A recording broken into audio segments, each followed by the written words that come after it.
আসসালামু আলাইকুম। দেখুন, কয়েকদিন থেকে জামাত শিবিরের টাকা পয়সা খরচ নিয়ে কথাবার্তা চলছে যে জামাত শিবির এত টাকা কোথায় পায়। আরে মূর্খের দল, জামাত শিবিরের সংখ্যা কত জানো দেশে?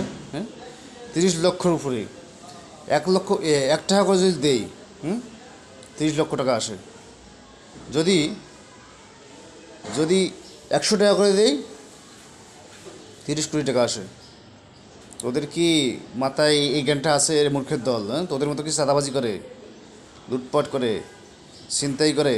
হ্যাঁ, তোরা সাবধান হয়ে যা। হুম এখন থেকে যদি পথে পথে ছিনতাই চাঁদাবাজি পাই, হ্যাঁ, এক হাত পা কেটে দেবো। দেখবো কে চাঁদাবাজি কে করে। হ্যাঁ, ধরবো আর কেটে দেবো হাত পা। চাঁদাবাজ বন্ধ করবো এদেশে দ্বারা। তোরা শত শত কোটি টাকা পাওয়া করতেছিস, ব্যয় করতেছিস। তোদের ভিতরে আমাদের 10 লক্ষ টাকা খরচ হলে তোদের গায়ে জ্বলে না?